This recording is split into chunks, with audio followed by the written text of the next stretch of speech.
அஸ்ஸலாமு அலைக்கும் வரஹ்மத்துல்லாஹி வபரகாத்துஹு. தந்தி டிவியிலே நடந்த ஒரு விவாத நிகழ்ச்சியில் தமிழ் மாநில முஸ்லீம் லீக் என்கின்ற ஒரு லெட்டர் பேடு இயக்கத்தை சேர்ந்த ஷேக் தாவூத் என்பவர் ஒரு சில கருத்துக்களை பொதுவெளியில வெளியிட்டிருக்கின்றார்.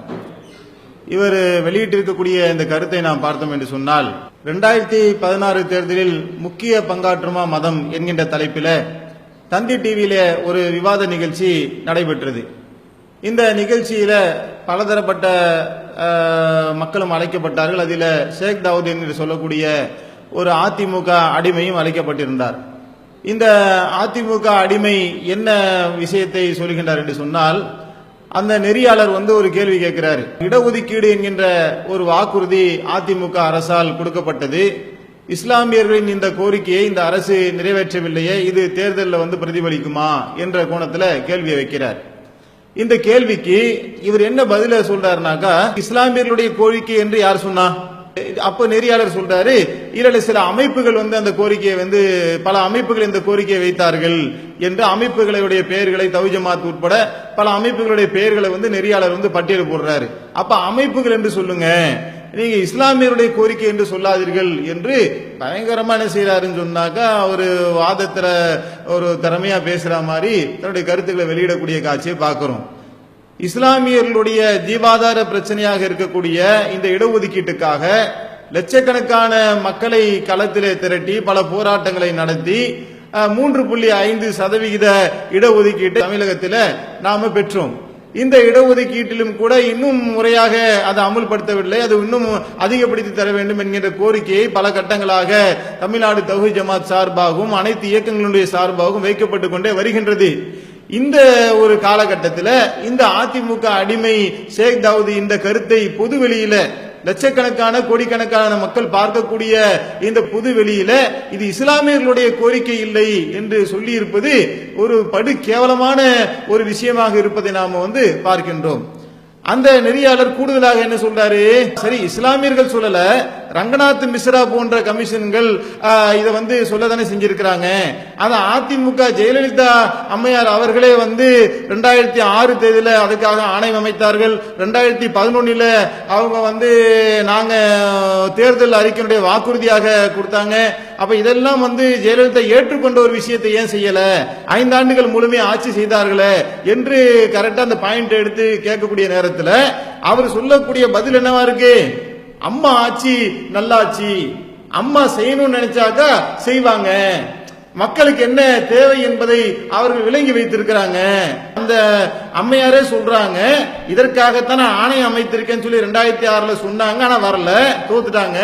2011 தேர்தல் அறிக்கையில வாக்குறுதியாக கொடுக்கும் பொழுது அப்ப இது செய்ய வேண்டும் என்கின்ற எண்ணம் இருக்குதுங்கிறது நல்லா தெரியுது.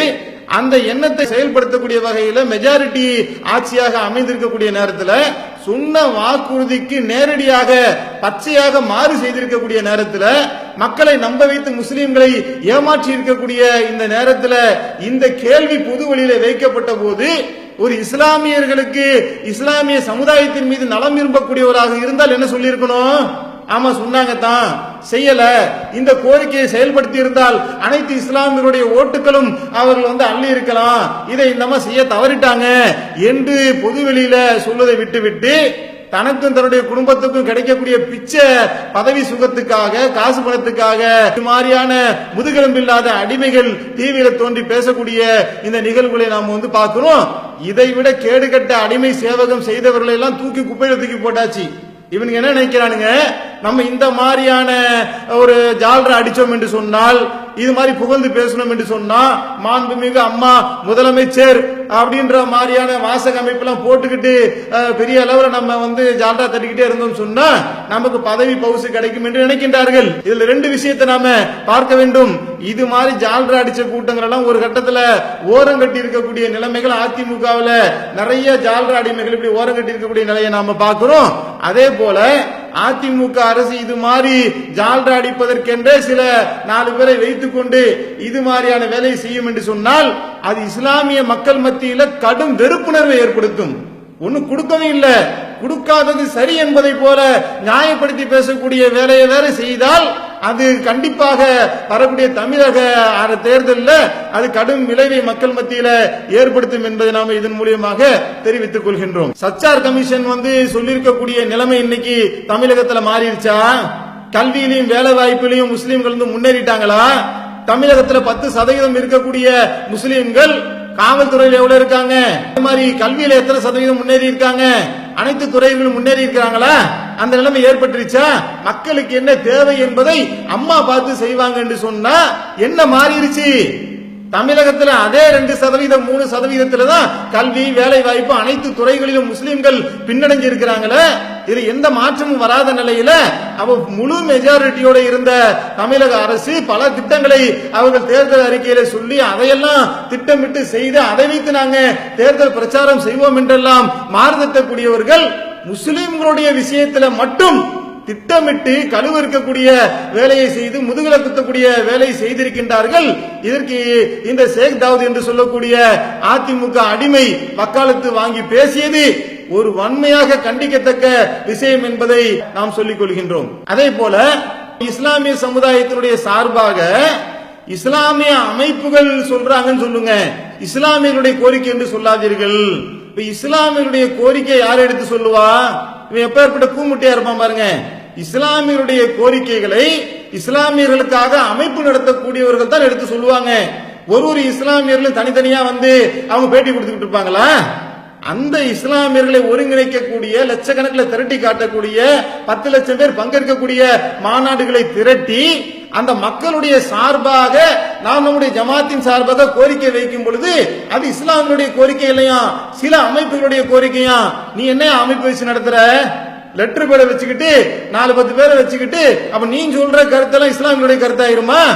முதல்ல இந்த தொலைக்காட்சி விவாதங்களை நடத்தக்கூடியவர்கள் இருக்கிறாங்களே, திட்டமிட்டு இது மாதிரி அயோக்கியர்களாக கரெக்டா கூட்டிட்டு எவன் முஸ்லீம்களுடைய கழுத்துல குத்துவானோ, எவன் முஸ்லீம்களுக்கு எதிராக பேசுவானோ அந்த மாதிரி அயோக்கியர்களை கூட்டு இவங்க கேள்வி கேட்டு அதுக்கு அவன் இந்த மாதிரி பதில் சொல்லி அவங்க முஸ்லீம்களுக்கு இடஒதுக்கீடு தேவையில்லை அப்படிங்கிற மாதிரியான அந்த ஒரு கண்ணோட்டத்தை ஒரு முஸ்லீமை வச்சே விதைக்கக்கூடிய வேலையை இந்த தொலைக்காட்சிகளை செய்யக்கூடிய காட்சியை பார்க்கிறோம். அப்ப முஸ்லீம்களுக்கு இடஒதுக்கீடு தராமல் ஏமாற்றிவிட்டு ஏமாற்றியதை மறைப்பதற்காக ஊடகத்தில் இந்த ஷேக் தாவூத் போன்ற ஆட்களை விட்டு முஸ்லீம்களுக்கு இடஒதுக்கீடு தேவையில்லை, அம்மா நினைச்சாக்க அதை செய்வாங்க, அம்மாவுடைய ஆட்சி நல்லாட்சி தான் என்பதை போன்ற ஒரு மாய தோற்றத்தை இந்த அதிமுக அரசு உருவாக்க நினைக்கின்றது. அந்த ஒரு கேவலமான ஒரு செயலுக்கு இந்த அதிமுக அடிமை ஷேக் தாவூத் என்று சொல்லக்கூடிய செய்தான் செய்திருக்கக்கூடிய இந்த வேலை கடுமையாக கண்டிக்கத்தக்கது. நீ ஒரு கட்சி வச்சு நடத்துறியப்பா, அந்த கட்சியின் சார்பாக என்ன கோரிக்கை வச்ச? அரசாங்கத்துக்கு முஸ்லீம்களின் சார்பாக என்ன கோரிக்கை வச்ச? இடஒதுக்கீடு சம்பந்தமாக போராடினியா? கல்விக்கு முஸ்லீம்களுடைய கல்விக்காக போராடினியா? முஸ்லீம்களுடைய வேலை வாய்ப்புக்காக போராடினியா? உங்க கட்சியினுடைய கொள்கை என்ன, கோட்பாடு என்ன? அம்மா ஜெயலலிதா அம்மா மாண்புமிகு முதலமைச்சர் என்று ஜால்ரா அடிப்பதுதான் உன் கட்சி உன் கொள்கையாக இருக்கும் பொழுது அப்ப உன்கிட்ட சமுதாயத்தினுடைய கோரிக்கையை பத்தியோ இது அதிமுக அரசுல பிரதிபலிக்கக்கூடிய சம்பந்தமாக கேள்வி கேட்டா உன்னால என்ன பதில் சொல்ல முடியும்? ஒரு அதிமுக கட்சிக்காரன் என்ன பதில சொல்லுவானோ அந்த பதிலத்தான் உன் வாயிலிருந்து வந்திருக்குது என்பதை நாம பாக்குறோம். இதுக்கு நீ கட்சி வச்சு நடத்துறதுக்கு பதிலா இந்த லெட்டர் பேட கூட கலைச்சிட்டு விசாமணி அதிமுகவில் போய் சேர்ந்துட்டேன்னு சொன்னா உனக்கு எந்த பஞ்சாயத்து இருக்காது என்பதை கூறிக்கொண்டு எங்களுடைய உரையை நிறைவு செய்கின்றேன். வாஹிர்துவானா அல்ஹம்துலில்லாஹி ரப்பில் ஆலமீன்.